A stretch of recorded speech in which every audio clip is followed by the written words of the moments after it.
ओम शांति। आज हम लोग 18 अक्टूबर की मुरली कर रहे हैं। 18 अक्टूबर 2025 बाबा के आज के महावाक्य हैं। मीठे बच्चे, हाँ जी बाबा, आत्म अभिमानी होकर बैठो, अंदर घोटते रहो, मैं आत्मा हूँ। देही अभिमानी बनो, सच्चा चार्ट रखो, तो समझदार बनते जाएंगे, बहुत फायदा होगा। तो हम बाबा से पिछले कई दिनों से ये ज्ञान जब समझते हैं तो बाबा हर बार क्या ही कहता है कि ये खेल सारा समझ का है। इस ज्ञान को अपनी समझ में उतारना है। कोई ऊपर से कर्म कांड की या ऊपर से कोई नियम संयम की बात नहीं है। यहाँ बात है समझ की। जब कोई चीज समझ आ जाती है तो वो अपने आप आपके व्यवहार में और एक्शन में उतर जाती है। तो जब भी रोल चल रहा है, रोल का एक एक घटना घट रही है, रोल बोल रहा है, मिल रहा है, सोच रहा है किसी के बारे में या किसी से मिलते हुए कोई भी व्यवहार में आ रहा है, तो वो सब करते हुए देखते हुए जो साक्षी है वो मैं आत्मा हूँ। जो कर रहा है, जो बोल रहा है, वो मैं नहीं हूँ। तो बार बार अपने को उस सीन से अलग करके, न्यारे करके आत्मा की स्थिति में एकदम अशरीरी होकर बैठो और अंदर ही अंदर इसका चिंतन करो, मनन करो कि जो कुछ भी पार्ट पे हो रहा है वो मैं नहीं हूँ। क्योंकि पार्ट जब बजता है तब अपने को थोड़ा पार्ट से डिटैच करना मुश्किल होता है। क्योंकि जो रोल में संकल्प आप रोल को एक्शन करवा रहे हैं, वो संकल्प हावी हो जाते हैं, और संकल्पों में जो एक्शन होना होता है वो ड्रामा में नूद है, इसलिए होकर ही रहता है।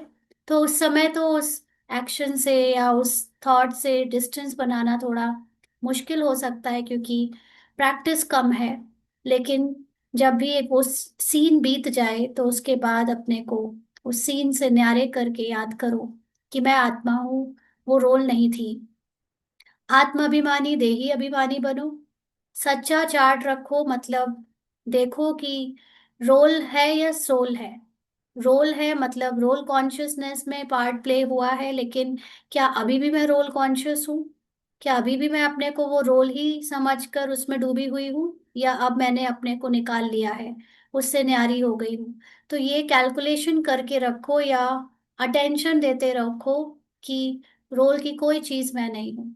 ना जैसे आ, अपने एक्शन में हम लोग अपने, मतलब ये बार बार अपने निकलता जरूर है रोल के लिए, लेकिन एक्चुअली ये आदत भी अंदर से बदलनी पड़ेगी। क्योंकि ऊपर से तो हम नहीं कह सकेंगे सबसे बात करते हुए कि ये रूपाली अलग है, मैं अलग हूँ।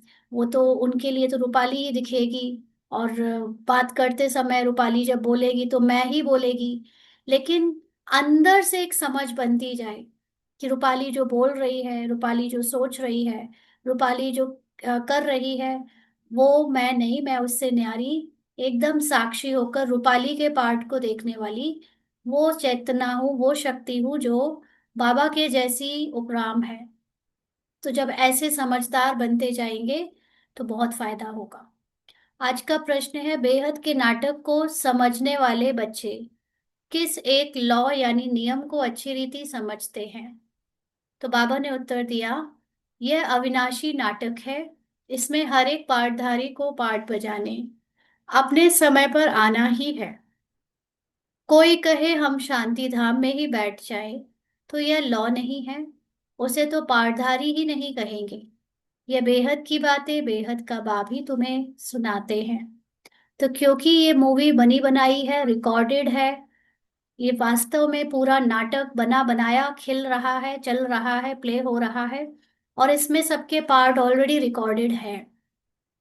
पार्ट के अंदर प्ले करते हुए पार्ट में परेशान होकर कोई एक्टिंग में बोलता है कि मैं इस पार्ट में नहीं रहना चाहता, मैं इससे निकलना चाहता हूँ, मैं उससे निकल जाऊंगा, तो वो हो ही नहीं सकता। क्योंकि वो ये बात भी जो सोच रहा है और बोल रहा है वो भी पार्ट के अंदर ही बोल रहा है और सोच रहा है, और वो पार्ट उसका रिकॉर्डेड बज रहा है। इसलिए कोई भी रोल से बाहर हो, कभी भी कैरेक्टर या ड्रामा में आए ही ना। तो अगर ऐसा कोई रोल के अंदर रहकर सोच बोल रहा है तो हो ही नहीं सकता। क्योंकि अगर कोई कैरेक्टर बना ही नहीं हो तो वो बोलेगा या सोचेगा ही क्यों ऐसा। मतलब बोलने सोचने की तो बात ही दूसरी है, अलग है। वो तो है ही नहीं ऐसा कोई कैरेक्टर जो ड्रामा के अंदर ऐसी कोई बात उसके बारे में आए। लेकिन अगर कोई अंदर रहकर ये बोल रहा है कि मैं खेल से बाहर निकलना चाहता हूँ, वो तो हो ही नहीं सकता। खेल तो रिकॉर्डेड हो चुका है, और रिकॉर्डेड खेल में ही वो ये बात भी बोल रहा है। तो इसलिए कोई भी पार्ट से बाहर नहीं है, सब पार्ट के अंदर ही है। और क्योंकि ये 5,000 साल की बनी बनाई मूवी है, तो पार्ट तो उसके हर बार रिकॉर्डिंग बजने पर बजते रहेंगे। ये बात एक बेहद की मूवी को ऐसे समझने से समझ आएगी। यानी जैसे 3 घंटे की मूवी जो शोले रिकॉर्डेड हो गई है, अब शोले की मूवी में कोई एक छोटा सा भी डायलॉग बोले, जो कि 1 सेकंड या 5 सेकंड का भी किसी का रोल हो, उस रोल में वो ऑलरेडी एक्टिंग में वो है उस मूवी के अंदर। तो अब वो रोल में भले ही बोल दे कि मैं नहीं रहना चाहता इस मूवी में, मुझे हटाओ, लेकिन वो ऑलरेडी है उसमें। वो रोल के अंदर ही बोल रहा है। तो कोई सोचे कि उसका रोल अलग हो जाए, मूवी में आए ही ना, हो ही नहीं सकता। अगर वो रोल होता ही नहीं मूवी में तो वो ये डायलॉग भी नहीं बोलता कि मैं रहूं ही ना। वो रोल है इसलिए बोल रहा है। ओम शांति। ये बातें गहरी है, थोड़ा सा इसमें आत्मचिंतन करें, अपने आप को उस स्थिति में बैठा कर फिर रोल से डिटैच होकर देखें कि इनका क्या मतलब है, क्या रहस्य छुपे हैं इन बातों के पीछे। ओम शांति। अपने को आत्मा समझकर बैठो, देह अभिमान छोड़कर बैठो। भूल जाओ इस समय कि शरीर का रोल भी मैं कुछ भी हूं। बेहद का बाप बच्चों को समझा रहे हैं। समझाया उनको जाता है जो बेसमझ होते हैं। कौन है समझदार और कौन है बेसमझ? दोनों ही चीजें किसके लिए बोली जा रही है? इस मन के लिए। तो आत्मा समझती है कि बाप सच कहते हैं, हम आत्मा बेसमझ बन गई है। तो आत्मा बेसमझ और समझदार की बात नहीं है। ये आत्मा की कौन सी फैकल्टी है जो समझदार होती है? वो है मन। तो बाबा हमेशा मन को आत्मा कहता है। तो इस समय जो मन और बुद्धि है वो बेसमझ बन गए थे। मैं आत्मा अविनाशी हूँ और शरीर विनाशी है। मैं आत्माभिमान छोड़ देह अभिमान में फंस पड़ा हूँ। यानी अपने को ये शरीर का हिस्सा, मतलब शरीर का कैरेक्टर समझकर उसमें अटका हूँ, जबकि मैं ये शरीर से न्यारा हूँ। मैं आत्मा इस शरीर से अलग हूँ। तो बेसमझ ठहरे ना। बाप कहते हैं सब बच्चे बेसमझ हो पड़े हैं देह अभिमान में आकर। फिर तुम बाप द्वारा देही अभिमानी बनते हो तो बिल्कुल समझदार बन जाते हो। तो जब हम आत्मा की स्मृति में होते हैं, हम मतलब ये मन, जब मन में मूल आत्मा की स्मृति होती है, तो मूल आत्मा में तो है ही सारे गुण शक्तियां और कंप्लीट नॉलेज। तो वो मन कंप्लीट समझदार होता है। लेकिन जब वो शरीर समझकर अपने को रोल में फंसा लेता है, तो जैसे बेसमझ की तरह उसको फील होता है। तो कोई तो बन गए हैं, कोई पुरुषार्थ करते रहते हैं। तो कौन क्या बन गया है? किसी किसी कैरेक्टर का मन समझदार बन गया है, अच्छे से ज्ञान समझ आ गया है, और कोई अभी भी समझने की कोशिश कर रहा है। आधा कल्प लगा है बेसमझ बनने में। इस अंतिम जन्म में फिर समझदार बनना है। आधा कल्प से बेसमझ होते होते 100% बेसमझ बन जाते हैं। देह अभिमान में आकर ड्रामा प्लान अनुसार तुम गिरते आए हो। तो ड्रामा प्लान अनुसार तो रोल को गिरना था, रोल की एक्टिंग को गिरना था। रोल में आना ही था द्वैत, आने ही थे सुख दुख, आनी ही थी अच्छाई और बुराई का संगम। लेकिन मैं मन जो मूल आत्मा से इस रोल को प्ले करते हुए अपने आप को आत्मा से अलग समझने लगा, वो मन अपने आप को बेसमझी के कारण रोल समझने लगा। और रोल में जो द्वैत, द्वापर और कलयुग के पार्ट प्ले हुए, उससे अपने आप को बहुत गिरा हुआ समझने लगा, क्योंकि द्वापर कलयुग के जो पार्ट थे, रोल्स थे, वो शक्तिहीनता के थे, वो निर्बलता के थे, वो विकारों के थे। तो मैं अपने आप को गिरा हुआ समझने लगा। मैं मतलब मन, ये मन कह रहा है। अभी तुमको समझ मिली है, फिर भी पुरुषार्थ बहुत करना है। तो बाबा कहते हैं कि अभी तुमको ज्ञान समझ तो आ गया है, आता जा रहा है या आ गया है, लेकिन अभी भी रोल से डिटैच होने का पुरुषार्थ बहुत करना है। क्योंकि रोल इतना अपना लगता है, इतना मैं लगता है, कि उससे न्यारा होना। अब ये जो ज्ञान है, उस ज्ञान का यूज करते करते हमें न्यारेपन की पूरी प्रैक्टिस करते रहनी है। क्योंकि बच्चों में दैवी गुण भी चाहिए। समझ आ जाने से काफी नहीं है, समझ आने के बाद हमारे रोल में देवी देवता वाले गुण भी दिखे, एक्शंस में देवी देवता के एक्शंस आ जाएं, उसके लिए अंदर स्मृति भी पुरुषार्थ से, यानी सोल कॉन्शियसनेस से पूरी तरह शरीर से न्यारी हो जानी चाहिए। तभी वो दैवी गुण शरीर के रोल में दिखेंगे। तो बच्चे जानते हैं, हम सर्वगुण संपन्न 16 कला संपूर्ण थे। कौन था ये? मन था।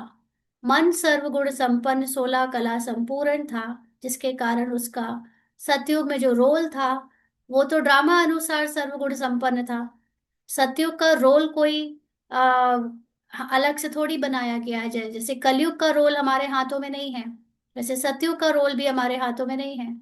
लेकिन सतयुग के रोल को प्ले करने के लिए जो मन चाहिए होता है, वो सर्वगुण संपन्न चाहिए होता है। और वो तभी बनता है जब मन अपने को मूल आत्मा समझे, जब संपूर्णता की स्थिति में टिके। तो इसलिए वो सतो प्रधान रोल आने के पहले, सतयुग आने के पहले, कलयुग के बाद के समय पर ही संगम में इस मन को स्वच्छ किया जाता है, सतो प्रधान बनाया जाता है। फिर इस समय निर्गुण बन पड़े हैं, गुण और अवगुण से परे, है ना। कोई भी गुण नहीं रहा है। गुण किसका? गुण आत्मा का या शरीर का? देखा जाए तो शरीर में तो गुण होंगे सब में, कोई ना कोई। कोई खाना अच्छा बनाता होगा, कोई गाना अच्छा गाता होगा, कोई मेहमान नवाजी अच्छा करता होगा, कोई राइटिंग अच्छी करता होगा। उस गुण की बात नहीं हो रही है यहाँ, गुण है आत्मा के। तो आत्मा के जो मूल 7 गुण बताए जाते हैं, वो 7 गुण हमारी मौलिक, हमारी मूल मन की स्थिति में अभी नहीं रहे हैं।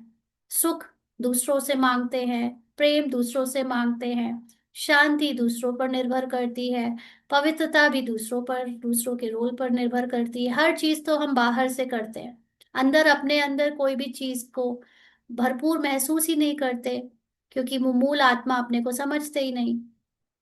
तो तुम बच्चों में भी नंबरवार पुरुषार्थ अनुसार इस खेल को समझते हैं। समझते समझते भी कितने वर्ष हो गए हैं? हम्म, कितने वर्ष हो गए? फिर भी जो नए हैं वह अच्छे समझदार बनते जाते हैं, औरों को भी बनाने का पुरुषार्थ करते हैं। कोई ने तो बिल्कुल नहीं समझा है, बेसमझ के बेसमझ ही हैं। बाप आए ही है समझदार बनाने। बच्चे समझते हैं, माया के कारण हम बेसमझ बने हैं। तो बेसमझी किस लिए आई, कैसे आई मन में? ड्रामा अनुसार आई ना। ड्रामा में स्मृति और विस्मृति का खेल नूंद है। तो जब हम अपने सत्य को भूल गए और ड्रामा अनुसार रोल समझने लगे, तो बेसमझ हो गए। इसीलिए माया के कारण हम अपने को समझते हैं कि बेसमझ बने। तो हम मतलब मन, हम पूज्य थे तो समझदार थे। यानी जब तक हम इस शरीर से परे एनर्जी के फॉर्म में थे, अपने आप को आत्मा समझकर संपूर्णता में टिकते थे, तो हम पूज्य थे, समझदार थे। फिर हम ही पुजारी बन बेसमझ बने हैं, यानी हम ही अपने सत्य को बुलाकर रोल समझने लगे। तो रोल में जो कमजोरी आई द्वापर कलयुग की, उसने अपने सत्य को भुलाने से, गुण शक्तियां ज्ञान खजाने सब खो देने से, हम औरों को अपने से ज्यादा पूज्य समझने लगे और अपने को पुजारी बना दिया। आदि सनातन देवी देवता धर्म प्रायः लोप हो गया है। तो सोल कॉन्शियसनेस को ही आदि सनातन देवी देवता धर्म कहते हैं। यानी सोल कॉन्शियसनेस इस समय आत्मा की दृष्टि, आत्मा की वृत्ति पूरी तरह से संसार में लोप हो चुकी है। इनका दुनिया में किसी को पता नहीं है। ये लक्ष्मी नारायण कितने समझदार थे, राज्य करते थे। बाप कहते तत्त्वम, तुम भी ऐसे थे। तो लक्ष्मी नारायण जो फोटो में दिखते हैं, वो अवस्था, वो दैविता, दिव्यता, एक मनुष्य रूप में या मानव रूप में जो देवता कहलाती है, वैसा राज्य होना, वैसा स्वरूप होना, जैसे हमको फोटो में दिख रहे हैं फिजिकल रूप में, तो हम अपने को फिजिकल रूप में इस समय पुरुषार्थ के लिए नहीं कहते, हम सूक्ष्म रूप में पुरुषार्थ करते हैं, तो हम सूक्ष्म में लक्ष्मी और नारायण की अवस्था बना रहे हैं। लेकिन जब अंदर की स्थिति हमारी नारायण की बन जाती है, यानी हम सोल कॉन्शियस होकर एकदम डिटैच हो जाते हैं रोल से, तो सत्युग का रोल भी नारायण फिजिकल रूप वाला भी हो जाता है।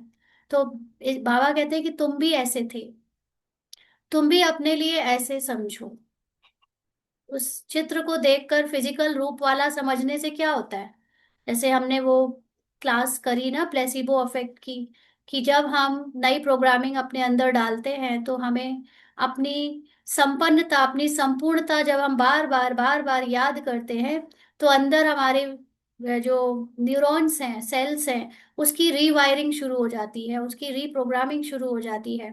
तो अपने को अब हमारे इस कलयुगी मन को, बुद्धि को तो अकल ही नहीं थी कि हम कभी मतलब देवता बनने का भी सोच सकते हैं, या इतनी भी अकल नहीं थी, इतना भी ज्ञान नहीं था कि वास्तव में देवी और देवताओं के गुण या शक्तियां होती क्या है।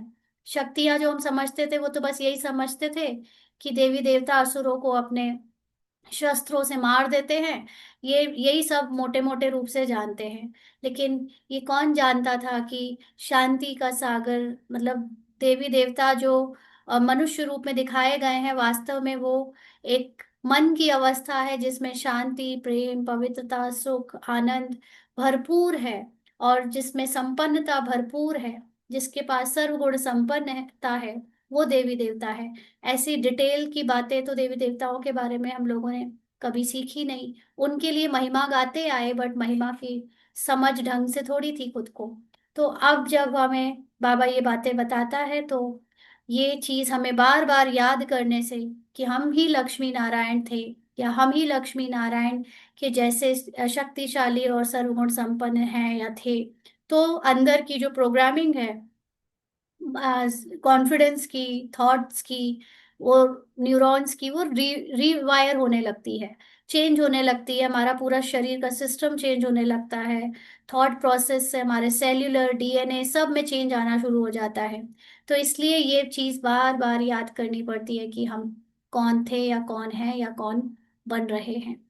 तुम भी अपने लिए ऐसे समझो, ये बहुत बहुत समझने की बातें हैं, सिवाय बाप के कोई समझा ना सके ना। तो मैं एक साइंस की बुक पढ़ रही थी, उसी बुक जो क्लास ली थी उससे रिलेटेड, उसी ऑथर की। तो उसमें उसने यही बात बोली कि when we imagine our self as an ideal person, जब हम अपने आप को बार बार एक आइडियल पर्सन की छवि में देखते हैं, तो हमारे अंदर का जो समझने का नेटवर्क है वो अपने आप चेंज होने लगता है, समझदारी का जो नेटवर्क है वो चेंज होने लगता है। लेकिन हम लोगों को तो इतनी अकल ही नहीं है ना कि हम ideal work, ideal man, ideal human अगर बनाए तो उसको क्या कहेंगे। अगर आज भी हम लोग लोगों को कोई कहे कि लिख के दिखाओ एक आइडियल इंसान के बारे में कैसा होना चाहिए, तो शायद 90% लोग लिख भी ना पाए कि एक आइडियल इंसान कैसा होता है। उसमें भी कुछ ना कुछ खोट या कुछ तो लिख ही नहीं पाएंगे। तो जो चीज बननी है उसकी नॉलेज भी तो हो, क्या बनना है ना। हम तो बस करे जा रहे हैं, करे जा रहे हैं, बस सोचे जा रहे हैं लक्ष्मी नारायण, ऊपर से ड्रेस और मुकुट को देखे जा रहे हैं। अंदर की जो उनकी गुण है, उन अंदर की जो उनकी शक्तियां हैं, उसको अगर हम डिटेल में नहीं जानेंगे, तो हम वो आइडियल मैन, आइडियल वुमेन या आइडियल पर्सन की इमेज को अपने स्वरूप में कैसे उतारेंगे। इसीलिए जब बाबा जो स्वमान देता है, सारे स्वमान याद होने चाहिए हमको, है ना। मैं सर्वशक्तिवान, मैं मस्तक मणि में मैं वॉट एवर, मतलब अभी लिखने बैठेंगे तो लिखने आ जाएंगे बहुत सारे, लेकिन जरूरी नहीं कि आपको वो रटे हो। एक्चुअली पहले तो रटना ही पड़ता है ना। पहले तो इसने भी रटे थे, और रटने के बाद उसको प्रैक्टिस करी, प्रैक्टिस करके उसको ध्यान से उसका चिंतन किया कि अगर मैं बोल रही हूँ कि मैं मस्तक मणि में, या मैं चमकता सितारा हूँ, दैट मीन्स कि मेरे बुद्धि में हर समय ये स्मृति रहती है कि मैं आत्मा हूँ, मैं ये शरीर नहीं। मस्तक मणि में चमकता सितारे का मतलब सिर्फ ये नहीं कि मैं यहाँ पे एक स्टार लाइट इमेजिन करती रहूं, बल्कि मैं अपने को आत्मा समझूं, आत्मा के सब गुण समझूं, सब शक्तियां समझूं।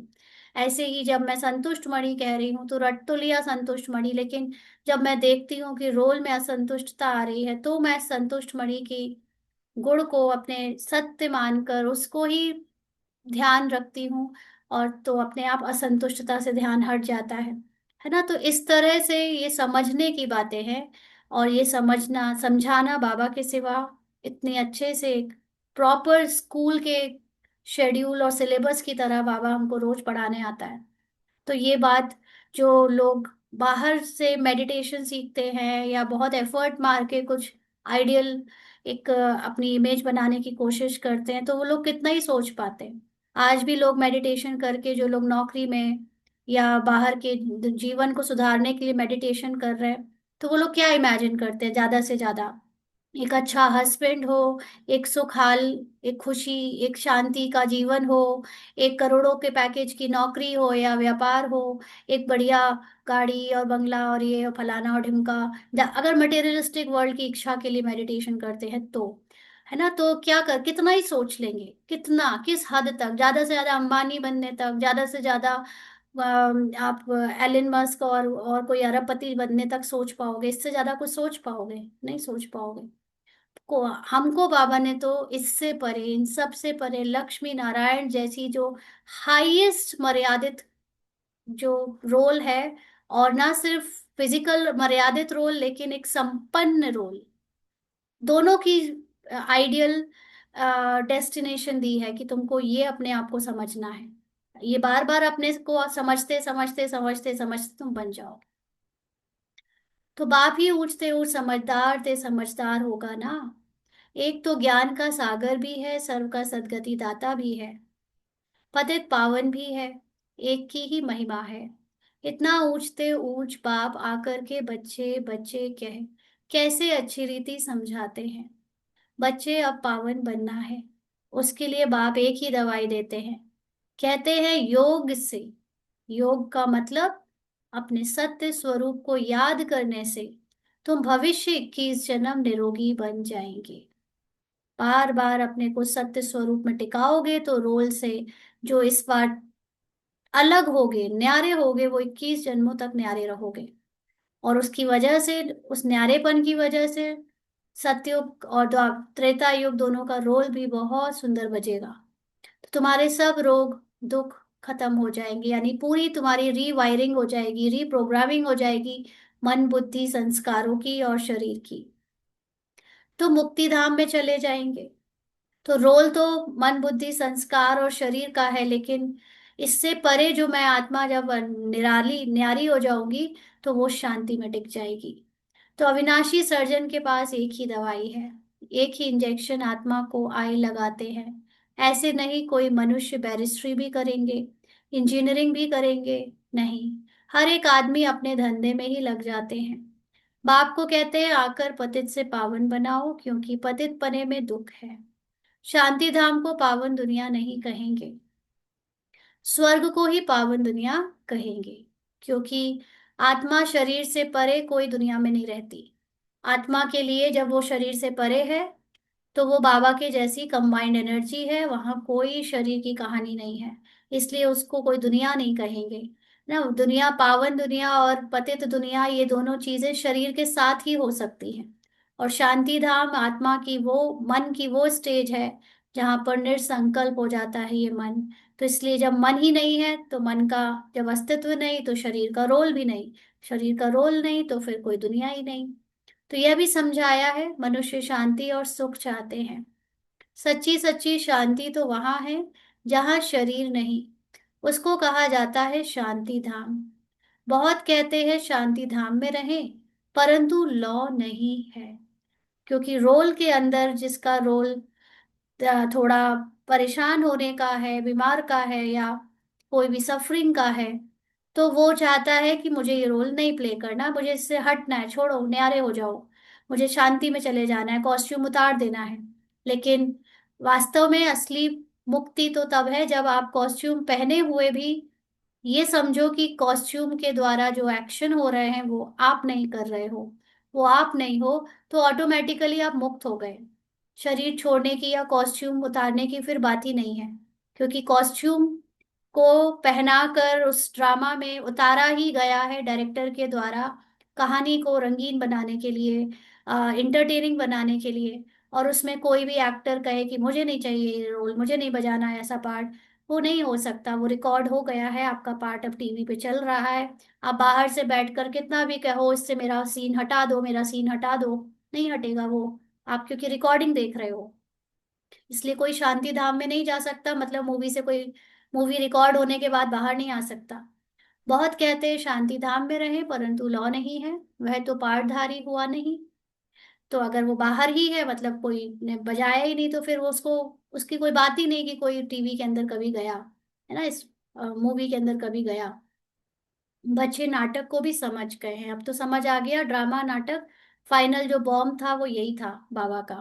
इसके बाद ये अच्छे से समझ आ जाएगा तो बस प्रैक्टिस रह जाती है, समझ पूरी आ गई तो धीरे धीरे उसको यूज करते करते रोल से न्यारे हो सकते हैं, और रोल से न्यारे होते ही मुक्ति और जीवन मुक्ति मिलती है। जब एक्टर्स का पार्ट होगा तब बाहर स्टेज पर आकर पार्ट बजाएंगे। ये बेहद की बातें बेहद का बाप ही समझाते हैं। ज्ञान सागर भी उनको कहा जाता है। सर्व के सद्गति दाता पतित पावन है। सर्व को पावन बनाने वाले तत्व नहीं हो सकते। कोई जैसे सन्यासी बोलते हैं ना कि भगवान ईश्वर ब्रह्म है, ब्रह्म तो तत्व है, यूनिवर्स इज नॉट गॉड। ना कोई ये अभी कहे कि God is universe, no, universe तो तत्व है, एक अचेतन चीज है। परमात्मा तो चेतन है ना, तो वो उस चेतन के अंदर यूनिवर्स है, but not God is universe. तो पानी आदि सब तत्व हैं, वह कैसे सदगति करेंगे? आत्मा ही पार्ट बजाती है। हठ योग का भी पार्ट आत्मा बजाती है। अब यहाँ पर बस फर्क इतना है कि जब मूल आत्मा की स्थिति से मन उतर जाता है तो उसको ही आत्मा कहने लगते हैं, और जब मूल आत्मा की स्थिति में मन पूरी तरह स्थित होता है तो वो परम आत्मा की स्थिति में होता है। तो हठयोग का भी पार्ट आत्मा बजाती है। ये बातें भी जो समझदार हैं वही समझ सकते हैं।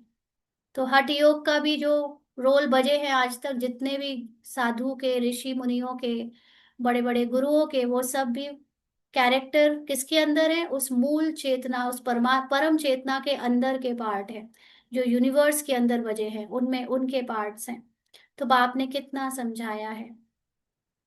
कोई ऐसी युक्ति रचो जो मनुष्य समझे, कैसे पूज्य सो फिर पुजारी बनते हैं ना। तो अभी ऐसे ही बाबा ने यहाँ थोड़ा सा ऋग्वेद का कुछ सुनवाया। तो ऋग्वेद के डिस्क्रिप्शन में जितनी भी बातें डाली गई हैं वो सारी चीजें ठोस तत्व को लेकर डाली गई हैं। वायु, अग्नि, आकाश, यज्ञ भी, अग्नि का यज्ञ, और ये सारी बातें मनुष्य समझता भी स्थूल रूप की चीजें हैं और करता भी इसीलिए स्थूल कर्म कांड है। वास्तव में जो बाबा से सच्चा ज्ञान ले रहा है वो ही सूक्ष्म तक आ सकता है और वही समझ सकता है कि यज्ञ इज ऑलवेज द ज्ञान का यज्ञ। ज्ञान की अग्नि, ज्ञान के वाक्य, ज्ञान की एनर्जी से पुराने संस्कार, पुराना रोल चेंज होता है, आसुरी वृत्तियां भस्म होती हैं ना। तो वो सारे वेद शास्त्रों को पढ़ने सुनाने वाले लोग मनुष्य के रूप में आज भी अपने को देखते हैं, समझते हैं, और इसीलिए उसके पूरे ज्ञान को, जो कि एक सूक्ष्म रहस्य रखता है, उसको केवल स्थूल ही जान पाए हैं और स्थूल ही समझाते हैं। इसीलिए सभी को स्थूल कर्म कांड में फंसा के रख दिया है।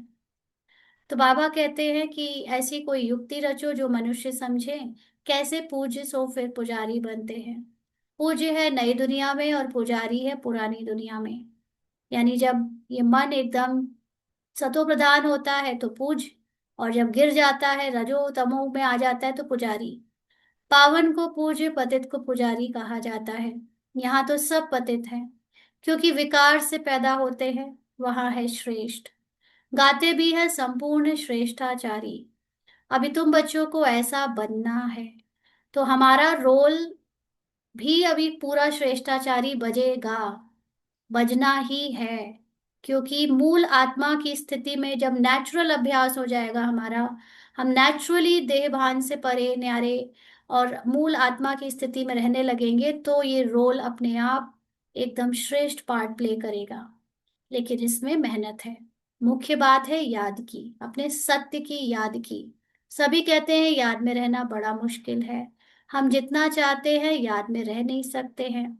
कोई सच्चाई से अगर चार्ट लिखे तो बहुत फायदा हो सकता है। बाप बच्चों को यह ज्ञान देते हैं कि मन, मना, भाव। तो सच्चाई से चार्ट लिखने का मतलब पल पल की बाबा को खबर देता रहे। चलो पल पल तो नहीं दे सकते, क्योंकि पल पल में तो हम ड्रामा में जब डूबे होते हैं, तो अगर खबर होती तो हम डूबते ही क्यों, है ना। खबर नहीं है हमें उस समय, तब भी तो हम डूब जाते हैं। तो जब हम होश में आ जाते हैं, तब तब हम बाबा को बताते जाएं, बाबा रोल में ये बात हुई, रोल में ये इच्छा हुई, रोल में ये कामना आई, रोल में मैंने, मतलब रोल में जो पार्ट बजा उसको मैंने मेरा कहकर अभी तक समझा, लेकिन ये आप ले लो, ये मेरा नहीं है। तो ऐसे जितना जितना ज्यादा हम बाबा को सच्चा रोल का पार्ट बताते जाएंगे, चार्ट देते जाएंगे और अपने को उससे न्यारे और फ्री करते जाएंगे, उतना बहुत फायदा होगा। इसीलिए बाबा कहते हैं कि तुम सिर्फ अपने मन को मेरे मन से मैच करो। बाकी तुम्हारा मन कुछ और जो भी बोलता है, कहता है, करवाता है, सब देह भान की बातें हैं, और वो तुम नहीं हो, उससे न्यारे हो जाओ। तो तुम अर्थ सहित कहते हो, तुम्हें बाप हर बात यथार्थ रीति अर्थ सहित समझाते हैं। बाप से बच्चे कई प्रकार के प्रश्न पूछते हैं। बाप करके दिल लेने के लिए कुछ कह देते हैं, परंतु बाप कहते हैं मेरा काम ही है पतित से पावन बनाना। तो बच्चे यानी जो देहभान में आए हुए भक्त रूपी एक इंटेंशन से अपने को कुछ ना कुछ मनुष्य के रोल में प्रॉब्लम या समस्या की बातें, उससे रिलेटेड प्रश्न बाबा से करते हैं, तो बाबा ऊपर ऊपर से कुछ भी बोल देता है, कह देता है, लेकिन बाबा का ये काम नहीं है कि वो किसी के रोल को वह क्या करे क्या नहीं करे उसमें सलाह दे या उसको ठीक करने की बात करे। बाबा तो सबको, सबके मन को शरीर और शरीर की दुनिया से न्यारे कर आत्मा समझने का पाठ बजवाने आया है। मुझे तो बुलाते ही इसीलिए हो। तुम जानते हो हम आत्मा शरीर सहित पावन थी, अभी वही आत्मा शरीर सहित पतित बनी है। 84 जन्मों का हिसाब है ना। तुम जानते हो अभी ये दुनिया कांटों का जंगल बन गई है। ये लक्ष्मी नारायण तो फूल है ना, उन्हों के आगे कांटे जाकर कहते हैं आप सर्वगुण संपन्न 16 कला संपूर्ण। हम पापी कपटी हैं। सबसे बड़ा कांटा है काम विकार का, क्योंकि ये सबसे ज्यादा दिखाता है कि अब बहुत ज्यादा देह का भान है।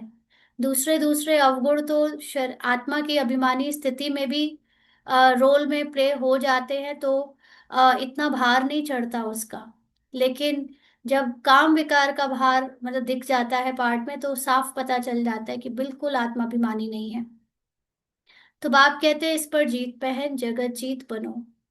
मनुष्य कहते हैं भगवान को कोई ना कोई रूप में आना है, भागीरथ पर विराजमान होकर आना है। भगवान को आना ही है पुरानी दुनिया को नया बनाने। तो आपके पुराने न्यूरो नेटवर्क को, पुराने दिमागी पुराने मन को बदल कर नए मन में बदलने, नए बुद्धि में बदलने आना है भगवान को। नई दुनिया को सतो प्रधान, पुरानी को तमो प्रधान कहा जाता है। जबकि अभी पुरानी दुनिया है तो जरूर बाप को आना ही पड़े। तो अभी सबके अंदर पुरानी न्यूरो नेटवर्किंग है, पुराने बिलीफ सिस्टम है, पुराना स्मृतियां है। अभी उस सब को चेंज करने के लिए बाबा आता है। बाप को ही रचयिता कहा जाता है। तुम बच्चों को कितना सहज समझाते हैं, कितनी खुशी होनी चाहिए। बाकी किसी का कर्म भोग का हिसाब किताब है या कुछ भी है, वह तो भोगना है। इसमें बाबा आशीर्वाद नहीं करते हैं, क्योंकि रोल कहानी बनी बनाई ड्रामा के अंदर एज पर द डायरेक्शन है, एज पर द स्क्रिप्ट है, उसमें बाबा कुछ नहीं कर सकता। बाबा तो सिर्फ ये दिखाने और बताने आया है कि तुम वो एक्टिंग करने वाली, वो स्क्रिप्ट से चलने वाली रोल नहीं हो। तुम उससे न्यारी हो, उससे बाहर हो। बाकी स्क्रिप्ट में जो बजना है, जो भोगना है, हिसाब किताब आना है, बाबा उसमें कुछ नहीं करता, ना कोई चीज से उसको निकालने या फ्री होने की सलाह देता है। अभी हम लोग 1 मिनट के लिए अशरीरी होकर बाबा को याद करते हैं, फिर आगे पढ़ेंगे।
आगे बाबा कहते हैं, हमको बुलाते ही हो बाबा, आकर हमको वर्षा दो, माना समझ दो, ज्ञान दो, इस मन को सुधार दो। बाबा से क्या वर्षा पाना चाहते हो? मुक्ति और जीवन मुक्ति का। यानी हम बंधनों से मुक्त हो जाएं, हम दुखों से मुक्त हो जाएं, हम ये शरीर की एक्टिंग के जो भी भार है उससे मुक्त हो जाएं। तो मुक्ति जीवन मुक्ति का दाता एक ही ज्ञान सागर बाप है। इसीलिए उसको ज्ञान दाता कहा जाता है। भगवान ने ज्ञान दिया था, परंतु कब दिया, किसने दिया, यह किसी को पता नहीं है। सारा मुंझारा इसमें है ना। इसीलिए लोग शास्त्रों को, वेदों को, उपनिषद को भगवान के द्वारा दिया गया समझते हैं, लेकिन कोई नहीं जानता कि कब दिया, किसने दिया, कैसे दिया। तो उस वजह से सब मनुष्य उसमें अपनी बुद्धि लगाकर उसे समझाते हैं, और वो इसीलिए परिवर्तन नहीं होता, उसको चाहे जितना पढ़ लो, चाहे जितना सुना दो। किसी को क्या ज्ञान दिया यह भी किसी को पता नहीं है। अभी ये ब्रह्मा बैठे हैं, इनको मालूम पड़ा है कि हम सो नारायण था, फिर 84 जन्म भोगे, यह है नंबर 1 में। बाबा बतलाते हैं, मेरी तो आंख ही खुल गई। तुम भी कहेंगे हमारी तो आंखें ही खुल गई। आंखें मतलब बेसमझ जो बुद्धि थी वो खुल गई। थर्ड आई खुल गई, तीसरा ज्ञान का, समझ का नेत्र खुल गया। तीसरा नेत्र तो खुलता है ना। तुम कहेंगे हमको बाप का सृष्टि चक्र का पूरा ज्ञान मिल गया है, मैं जो हूँ जैसा हूँ, मेरी आंखें खुल गई हैं। मतलब अब मुझे सब आर पार समझ आ गया है। मुझे दूध का दूध, पानी का पानी, ये खेल, ये ड्रामा की बातें, ये रहस्य, सब कुछ अब साफ साफ समझ में और दिख रहा है, दिख समझ में आ रहा है और दिख रहा है। कितना वंडर है। हम आत्मा फर्स्ट हैं, और फिर हम अपने को देह समझ बैठे। अंडरलाइन ये है, बहुत रहस्यमयी बात। हम आत्मा फर्स्ट है मतलब जो ये ज्ञान लेकर यहाँ पर आ चुके हैं, जिनको इतना सूक्ष्म ज्ञान समझ आ चुका है इस लेवल तक, वो फर्स्ट फ्यू थॉट्स है जो मन के शुरुआत में, यानी आत्मा का जब मन उससे अलग हुआ, द्वैत में आया द्वापर युग से, तो जो इनिशियल के जो थॉट्स क्रिएट हुए, फॉर एग्जाम्पल अभी मूल बाबा है, मूल आत्मा, मूल परमात्मा है, उसकी फर्स्ट क्रिएशन मन से जो शुरू के फर्स्ट फ्यू थॉट्स जिसको हम देवता कहते हैं, वो ह्यूमन फॉर्म में जो क्रिएशन आई, उन मन का ही स्वरूप हम सब यहाँ रोल, आज अपने लास्ट रोल में यहाँ बैठे हैं। कल किसी ने पूछा भी था ना कि बाबा जो कहता है कि तुम सबका ये आखिरी जन्म है, इसका क्या मतलब है? तो हम सबका आखिरी जन्म है मतलब जो मन के शुरुआत के पहले विचार हैं, जो विचारों से संसार की शुरुआत हुई है। विचार का मतलब एज एन ह्यूमन फॉर्म की इमेजेस, क्योंकि ये सारे संसार में जो ह्यूमन फॉर्म या कोई भी फॉर्म का कोई कुछ भी दिख रहा है, वो एक्चुअली थॉट है, एक विचार है। तो वो शुरुआत के थॉट्स ही फिर मल्टीप्लाई होकर उन इतना विस्तार में गए हैं। तो वी आर द, वी मतलब एज दिस मन, ये वाला मन हमारा वो है जो जिसने ये ड्रामा की शुरुआत करी थी। तो इसलिए हम लोग फर्स्ट है, और हम ही को इसलिए देवता कहा जाता है क्योंकि हमारे से ही बाकी के सारे रोल्स फिर आए हैं, तो इसलिए हम पूर्वज भी कहे जाते हैं। तो ये सेकंड चीज है, मतलब फर्स्ट पर्सन परम आत्मा और मैं कंबाइंड, सेकंड पर्सन ये मन या उस मन की ये लास्ट क्रिएशन रूपाली, और फिर बाकी के सारे उसके लिए संसार के दूसरे दूसरे रोल, वो थर्ड पर्सन। तो ऐसे ही आप सबके लिए उसी तरह की समझ। तो फिर हम अपने को देह समझ बैठे, यानी मैं आत्मा हूं, अलग हूं, लेकिन मैं अपने को रूपाली समझ बैठी। रूपाली तो एक कैरेक्टर था। आत्मा कहती है हम एक शरीर छोड़ दूसरा लेती हूँ, फिर भी हम अपने को आत्मा भूल देह अभिमानी बन जाते हैं। इसीलिए अब तुमको पहले पहले यह समझ देता हूं कि अपने को आत्मा समझ बैठो। तो जितना हम एक्चुअली अभी जैसे इस रोल में हम पुरुषार्थ देख रहे हैं अपना, तो अभी तक रोल अगर अच्छा चलता है तो ये एफर्ट मारने की जरूरत नहीं पड़ती कि हम अपने को रोल से अलग देखें।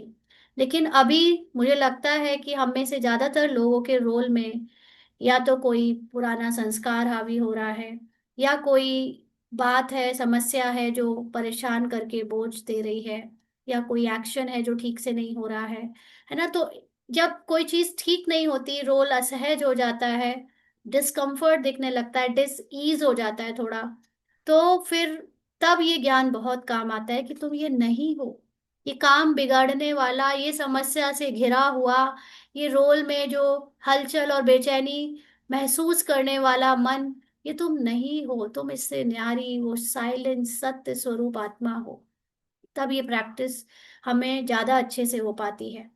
तो इसीलिए बाबा कहते हैं कि अब अपने को आत्मा समझ बैठो, अंदर में यह घोटते रहो कि मैं आत्मा हूँ। ये रोल से, ये खाना किसने बनाया, रोल ने बनाया, बिगड़ गया, रोल से बिगड़ा, तुम वो नहीं हो।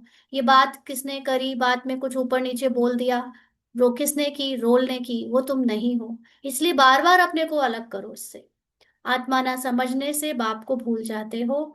फील कर, बाप को भूल जाते हो मतलब अपनी सत्य महिमा भूल जाते हो, अपना सत्य भूल जाते हो। फील करते हो बरोबर हम घड़ी घड़ी देह अभिमान में आ जाते हैं। मेहनत करनी है, यहाँ बैठो तो भी आत्माभिमानी होकर बैठो। बाप कहते हैं हम तुम बच्चों को राजाई देने आए हैं, यानी मन को राजा की सीट पर महात्मा के साथ कंबाइंड होकर बैठाने आए हैं। आधा कल तुमने हमको याद किया है।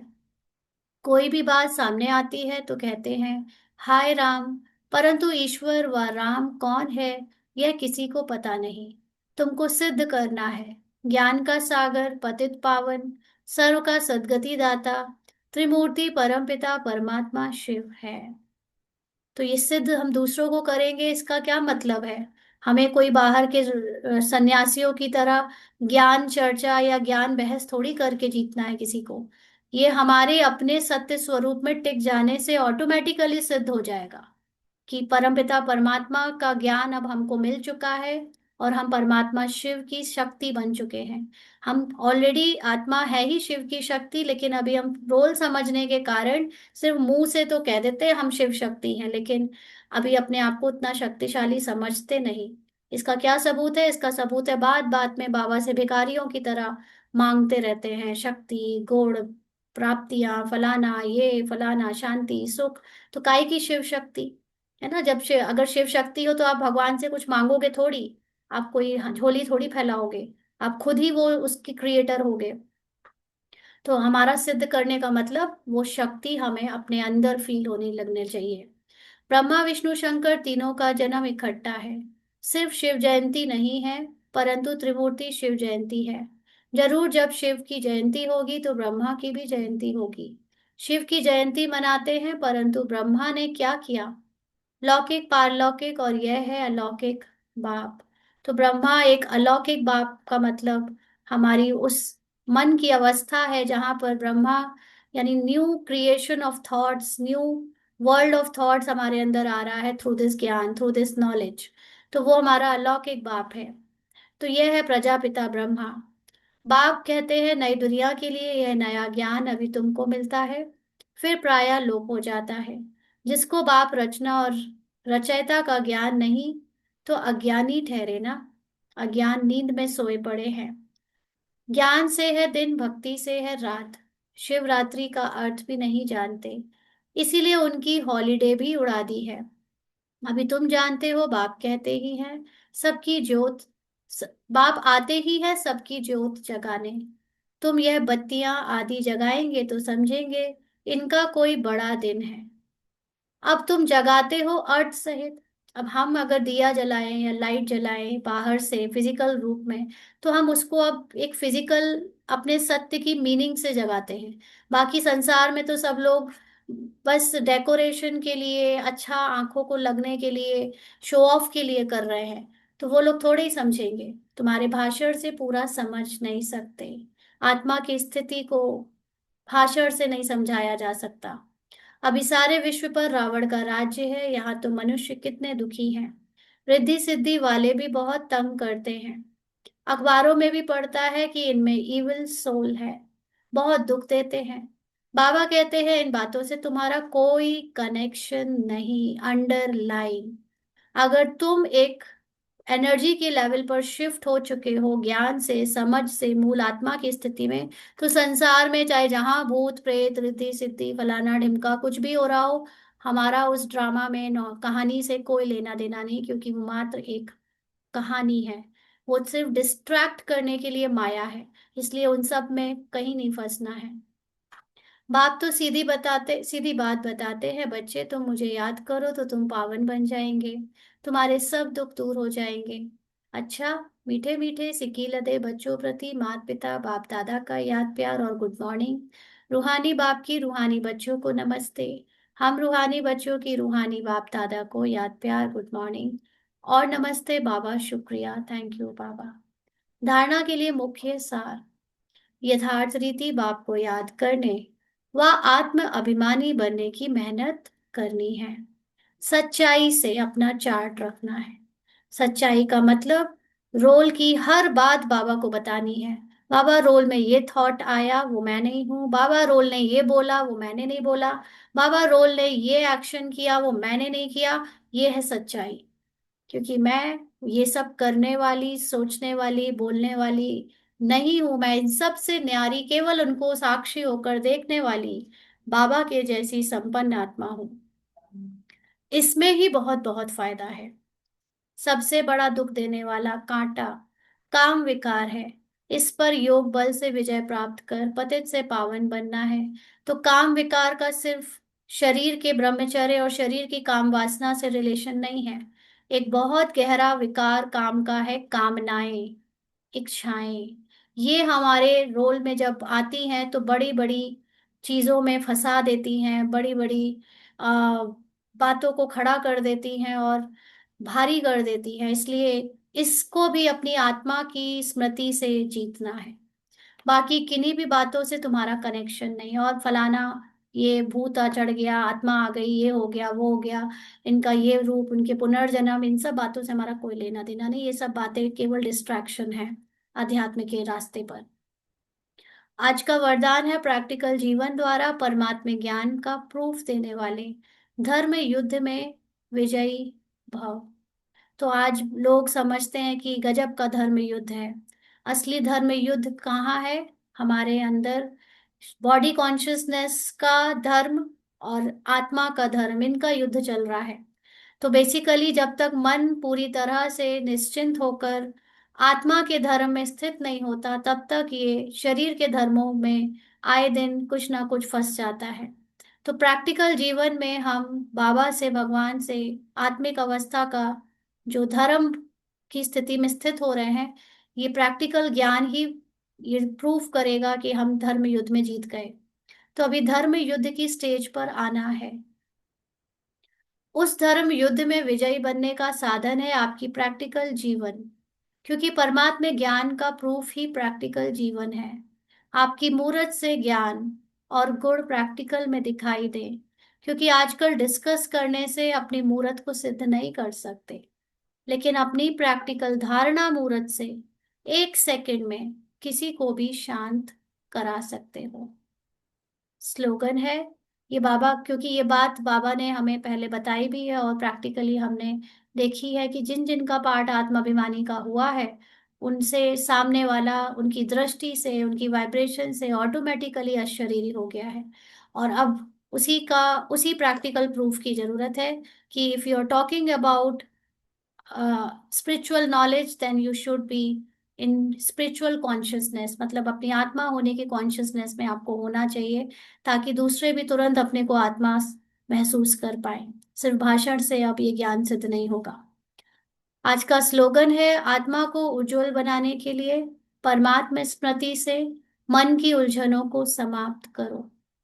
तो आत्मा को उज्जवल मतलब मूल आत्मा तो है ही उज्जवल, फिर उसका क्या उज्जवल को बनाना है? एक्चुअली मन को उज्जवल बनाना।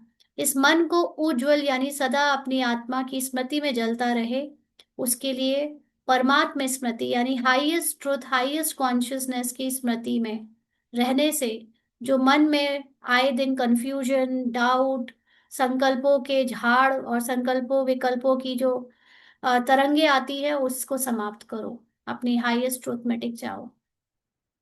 वहां उस शांति में टिक जाने से रोल की सारी प्रॉब्लम्स अपने आप सॉल्व होने लगती हैं। मातेश्वरी जी के आज अनमोल महावाक्य है, योग से ही मुक्त होने की शक्ति मिलती है। पहले पहले तो अपने को एक मुख्य पॉइंट ख्याल में अवश्य रखनी है। जब इस मनुष्य सृष्टि झाड़ का बीज रूप परमात्मा है, तो उस परमात्मा द्वारा जो नॉलेज प्राप्त हो रही है, वो सब मनुष्यों के लिए जरूरी है। तो बाबा का या भगवान का बीज रूप होना मतलब he is the starting point of this drama. Drama के बाहर वही वो बीज स्थिति वाला पॉइंट है जहां से ये ड्रामा उसके मन से क्रिएट हुआ है। तो परमात्मा के समान हम अपने मन को जब समझते हैं, उस स्थिति में टिकते हैं, तो हम भी उसके साथ कंबाइंड होकर ये बाहर जो ड्रामा हमारे अंदर से शुरू हुआ है या बाबा के अंदर से शुरू हुआ है, उसको हम यथार्थ देख पाते हैं। और ये ज्ञान इसके लिए जरूरी है। सभी धर्म वालों को ये नॉलेज लेने का अधिकार है। भले हर एक धर्म की नॉलेज अपनी अपनी है, हर एक का शास्त्र अपना अपना है, हर एक की मत अपनी अपनी है, हर एक का संस्कार अपना अपना है, लेकिन यह नॉलेज सबके लिए है। भले वो इस ज्ञान को ना भी उठा सके, हमारे घराने में भी ना आवे, परंतु सबका पिता होने के कारण उनसे योग लगाने से फिर भी पवित्र अवश्य बनेंगे। इस पवित्रता के कारण अपने ही सेक्शन में पद अवश्य पाएंगे। इसलिए योग को तो सभी मनुष्य मानते हैं। बहुत मनुष्य ऐसे कहते हैं कि हमें भी मुक्ति चाहिए, मगर सजाओं से छूट मुक्त होने की शक्ति भी इस योग द्वारा मिल सकती है। तो ड्रामा के अंदर सारे एक्टर्स अपनी एक्टिंग से परेशान होकर एक्टिंग छोड़ना चाहते हैं, लेकिन क्योंकि वो एक्टिंग केवल ड्रामा की स्क्रिप्ट में नाटक है, सच नहीं है, ये भूल जाने से वो ये सोचते हैं कि हम इससे बाहर निकल जाएं। लेकिन ड्रामा के लास्ट में ये पार्ट है कि हम जैसे लोग, हम जैसे मन और रोल्स को ये ज्ञान हो जाएगा कि हम एक्टर नहीं हैं, हम वो एक्टिंग करने वाले नहीं हैं, हम उससे न्यारी आत्मा है जो देख रही है इसको। और जिनको ये ज्ञान नहीं मिलता है, उनको हम अपनी दृष्टि से जब उनके सत्य स्वरूप में देखते हैं, तो वो भी अपने रोल से, आपकी सफरिंग से मुक्त हो जाते हैं। तो इस योग में यानी हमारे योग में हमारी आत्मा में टिकने से ना सिर्फ हम बल्कि सारे लोग मुक्त होने शुरू हो जाते हैं। अजपा जाप अर्थात निरंतर ईश्वरीय याद। यह जो कहावत है, श्वासोश्वास अजपा जाप जपते रहो, यानी श्वासोश्वास अपने को यथार्थ में कौन हूँ वो याद करते रहो, और जो मैं नहीं हूँ उससे निकालते रहो। उसका यथार्थ अर्थ क्या है अजपा जाप का? जब हम कहते हैं अजपा जाप, तो इसका यथार्थ अर्थ है जाप के बगैर श्वासोश्वास अपना बुद्धि योग अपने परमपिता परमात्मा के साथ निरंतर लगाना, और यह ईश्वरीय याद श्वासोश्वास कायम चलती आती है। उस निरंतर ईश्वरीय याद को अजपा जाप कहते हैं। बाकी कोई मुख से जाप जपना अर्थात राम राम कहना, अंदर में कोई मंत्र उच्चारण करना, यह तो निरंतर चल नहीं सकता। वो लोग कहते हैं हम मुख से मंत्र उच्चारण नहीं करते, लेकिन दिल में उच्चारण करना, यह है अजपा जाप, परंतु यह तो सहज एक विचार की बात है, जहां अपना शब्द ही अजपा जाप है, जिसको जपने की भी जरूरत नहीं। कई लोग कहते हैं ना, मैं गुप्त रूप में मंत्र बोलता हूँ, उसकी भी कोई बात नहीं है जपने की। ये तो समझ की बात है, कि मैं समझ से अपने को क्या समझता हूँ। आंतरिक बैठ कोई मूर्ति का ध्यान भी नहीं करना है, ना कुछ सिमरण करना है, क्योंकि वो भी निरंतर खाते पीते रह नहीं सकेंगे, कर नहीं सकेंगे। लेकिन हम जो ईश्वरीय याद करते हैं, वही निरंतर चल सकती है। ईश्वरीय याद में ईश्वर का ज्ञान, आत्मा का स्वमान, आत्मा का सत्य, ये निरंतर चल सकता है, क्योंकि यह बहुत सहज है। जैसे समझो, बच्चा है, अपने बाप को याद करता है, तो उसी समय बाप का फोटो सामने नहीं लाना पड़ता है, लेकिन मनसा वाचा कर्मणा बाप के सारे ऑक्यूपेशन, एक्टिविटी, गुणों सहित याद आता है, बस कि मेरे पापा ऐसे करते थे, मेरे बाबा मेरे लिए टॉय लाते थे, वो मुझसे इतना प्यार करते थे, अपनी गोदी में सुलाते थे। तो आप उनके गुणों को, उनकी बातों को याद करते हो ना, ऐसी शिक्षा देते थे। तो वह याद आने से बच्चे को भी वो एक्ट चलती है, तभी सन शोज फादर करेंगे। तो जब हम अपने फादर की, जैसे फिजिकल फादर की बातें याद करते हैं, कि मेरे पापा मुझे ऐसे काम करने को कहते थे तो मैं ऐसे ही करूंगा, तो ऑटोमेटिकली फादर का जो एक्शन था वो मेरे ऊपर भी उतर आया। तो ऐसे ही जितना ज्यादा हम बाबा की महिमा, बाबा के मन को अपना मन बनाएंगे, बाबा की जो भी एक्शन एक्टिंग है उसको अपनी एक्टिंग समझेंगे, तो वो हम एक्टिंग हमारे रोल में उतरने लगेगी। वैसे अपने को भी और सबकी याद दिल भीतर से मिटाए, उस एक ही असली पारलौकिक परमपिता परमात्मा की याद में रहना है। इसमें उठते बैठते खाते पीते निरंतर याद में चल सकते हैं, उस याद से ही कर्मातीत बनते हैं। तो इस नेचुरल याद को ही अजपा जाप कहते हैं। अच्छा, ओम शांति। तो अव्यक्त इशारे हैं आज के। अभ्यास की प्रयोगशाला में बैठ योग का प्रयोग करो, तो एक बाप का सहारा और माया के अनेक प्रकार के विघ्नों का किनारा अनुभव करेंगे। अभी ज्ञान के सागर, गुणों के सागर, शक्तियों के सागर के सागर में ऊपर ऊपर की लहरों में लहराते हो, इसीलिए अल्पकाल की रिफ्रेशमेंट अनुभव करते हो। लेकिन अब सागर के तले में जाओ तो अनेक प्रकार के विचित्र अनुभव कर रत्न प्राप्त करेंगे। तो अभी तक हम लोग स्थूल ज्ञान में केवल ऊपर ऊपर से मोटा मोटा ज्ञान ही ले रहे थे, तो सिर्फ थोड़ी शांति, थोड़ी प्रेम, थोड़ी पवित्रता कभी महसूस होती थी। लेकिन अब जितना ज्यादा हम बाबा के क्लोज होते जाएंगे ज्ञान से, जितना ज्यादा हम बाबा की स्थिति के समान अपनी स्थिति निराकार की बनाते जाएंगे, निरसंकल्प की बनाते जाएंगे, उतना ही हमारे अंदर ज्ञान की ऐसे ऐसे राज, ऐसे ऐसी बातें गहराई से उतर उतर के समझ आती जाएंगी, जिससे हम एकदम बाप समान विचित्र स्थिति में टिक जाएंगे। ओम शांति। ठीक है जी, तो आज की मुरली के पॉइंट नहीं सुनेंगे, क्योंकि